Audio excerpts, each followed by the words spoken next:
I was offered $5 for a video, but this was when I was like 19. I was like, double it, and I'll walk outside and I'll give it to a homeless person. And they're like, no, you won't. And I was like, double it. And I was like pacing around my neighborhood for 3 hours convincing this guy, like on the phone, just double the money. I promise the video will go viral and I'll give it to homeless person. I was like, $10,000 just looks better in a title. It'll get more views. I promise your app will do better. A lot of times people, oh boy, it's like they think their videos are better than they are, honestly.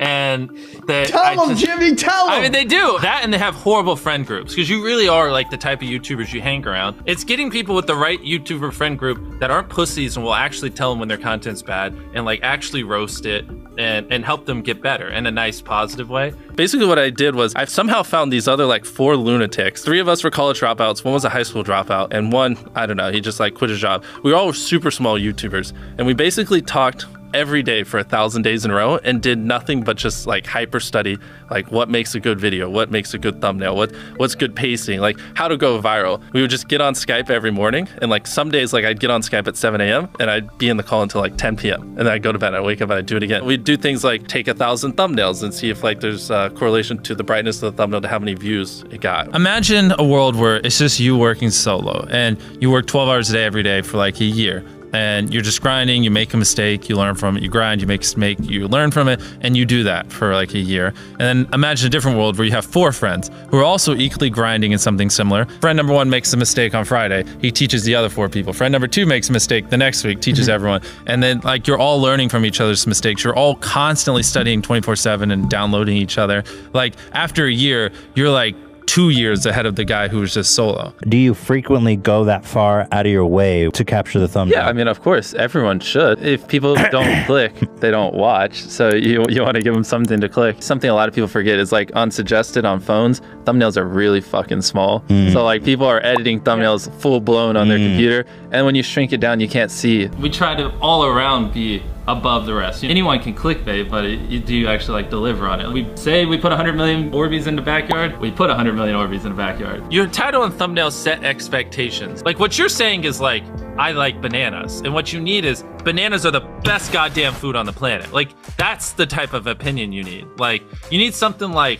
how to get 100 million views on YouTube, or not even that, that's not strong enough. You need something that makes people go, what the fuck? What the fuck did he say in that video? What the fuck? I need to know. At the very beginning of the video, to minimize drop-off, you want to assure them that those expectations are being met. If you're putting 1 million Orbeez in a pool, don't start the video with you shopping for, you know, your mom's birthday present. At the beginning of the video, just say, this is 100 million Orbeez. We're gonna fill this pool and this entire backyard with them. Match the expectations, and then you want to exceed them. So you want to assure people that what they clicked on is what they're getting, and then blow their mind and be like, but you're also getting even more. Anytime you say the word algorithm, just replace it with audience. The algorithm didn't like that video? No, the audience didn't like that video. If I wasn't retaining a viewer, just would it make sense for you to promote it? Why would you promote a 10-minute video that people watch on average 1.5 minutes? I mean, every video, even the stupid ones, I learned something. You know, that's something I try to make a very big point of, is like, no matter how bad we mess up, like we sometimes have videos that have horrible retention. It's just like,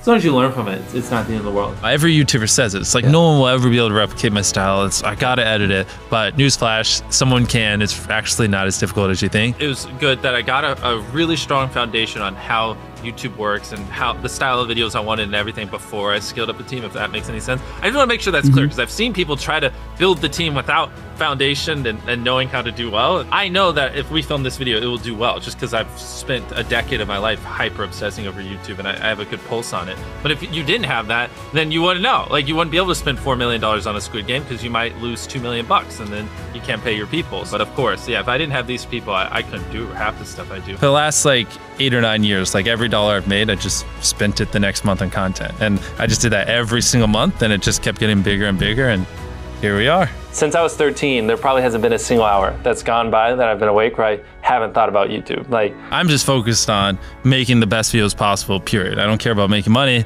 I don't care about time. I don't care about anything. I just want to make the best videos on the planet. Literally all the algorithm does is reflect what the people want to a T. And if you deny that, you just make terrible videos and are trying to find a scapegoat. We do our videos in other languages as well. If you Google it, it's like only whatever, less than 10% of the world speaks English. So 90% of the world can't even enjoy your content. And when I realized that, I was like, wait a minute, 90% of the world can't even watch this stuff. Like, we just started doing this like 6 months ago, and it's crazy like how viral some of these videos are going. 51 million. In Spanish, the guy who does my dubs is the same guy who dubs Spider-Man. We managed to convince him. So a lot of those comments are like, why does he sound like Spider-Man, or is Mr. Beast Spider-Man? To me, what's important is click-through rate, getting people to click on your video, and then average view duration, average view percentage, or just relative retention, and having them watch it. A lot of creators think click-through rate is just like the title and thumbnail and did they click it, but a lot of it too is, did they enjoy your last video? Because if someone watches a video of yours and they loved it, you can bet the next time you're recommended, their chance of clicking is a lot higher. Sometimes we're filming for 3 or 4 days, like 10 hours a day, 30, 40 hours of filming plus months of setup, whereas most creators probably film for a couple hours and set up for a day. Outside of just filming, I mean, we brainstorm video ideas, relentlessly, hours every day. By always doing all those things, it just distinctively sets it so far apart that it's basically, in my head, it's like, why would you not watch it? Viewers aren't stupid. They can tell when you half ASS, I don't know if I'm allowed to curse, a video, or if you like really put in effort. And like, if they can tell you're putting in a lot of effort, they're gonna be more likely to click on future videos. And that snowballs. And because once you build that trust, they get to a point where it doesn't matter what you upload. They just know it's high effort and they just know it's great. And they're just conditioned just to watch because you have a good track record. And so with filming, it's just like trying to make sure we're doing everything we can, no matter how expensive it is, no matter how much time it takes, to make the best video possible. A lot of people, if they gave away 100 grand, they would make a huge deal about it. But we're, sometimes we're just like, yeah, here's 100 grand. Like, thanks for watching, bye. Doing it that way makes it more fun and just more interesting. So I like to keep a little bit of it mysterious because I think that's what people enjoy. A lot of people aren't willing to put in 10 hours days because they don't like what they're doing. So it's finding what they enjoy, because it is like a long grind. Like, you're doing the for years, not months. So if you don't enjoy it, then you're gonna burn out. I just had the blessing of finding what I loved at a young age. So like, because to get to this level, it takes, a decade. Most people don't find what they love till their young 20s, so they'd be where I'm at in their 30s. Yeah. I just lucked out and found it when I was really young. Living your life chasing like a nicer car and a bigger and bigger box to live in is kind of like a dumb way to go about life. I actually, funny enough, I lived in like a super below average home, and I kind of learned why famous people don't live in below average homes, because someone broke in, stole everything I owned. So I had to get a little nicer house for security reasons. But before I was robbed, like, my place is like a little duplex, $700 a month. You get a roommate's $360 split. People think just because you go for views means you can't have fun, but you can pull views and you can have fun, which is what we purposely try to do. If you're not doing something that's just inherently fun to you, you're just quit. Just give up. Like, you gotta at least semi-enjoy what you're doing, or you're gonna quit long before it gets to the point where it brings in money or whatever else could be driving you. So find what you love, and then I would just hyper obsess. Make sure no one doing what you're doing is doing it better. Make sure the videos are as good as possible. You can be motivated by more than one thing. I'm motivated because I want to support my mom and my family. I'm motivated because I want to employ my friends and help them. I'm motivated because I want to help other people. I'm motivated because I want to be a YouTuber. I feel like that's another misconception. You can have lots of things that drive you. Absolutely. Yeah. Absolutely. So like, there's just tons of stuff that drive me. And everything drives me to wanting to be a YouTuber, so I kind of obsess over it. For the people that are willing to be coachable, I would say like just education. Like, there is a lot of misinformation out there that like people like live and breathe by, like the weirdest stuff. I gotta upload at midnight on Wednesdays or my videos don't do well. It's like just dumb stuff like that just, they don't realize how badly they're like handicapping themselves. Some minor tips I could give is like, if somehow you could have a payoff at the end, then more people are gonna watch to the end just to see what happened. Whichever one of these 456 people survives the longest wins 456 grand.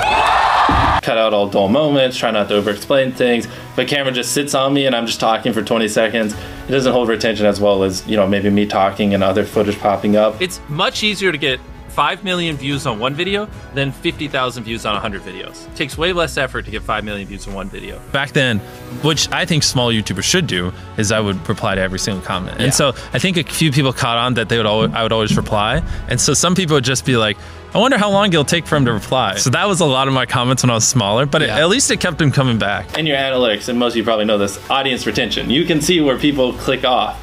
Just literally go through your last 50 videos, write down where everyone clicked off, and then just don't do those things again. But wait a minute, Mr. Beast. What if I don't know how to actually improve my average view duration? How do I know where to start? What if I'm just a noob? Well, in order to better retain your viewers, it's first helpful to have a really deep understanding of how they experience YouTube, to put yourself in their shoes. And in this video, I explain 5 simple steps that will help you do just that. Check it out.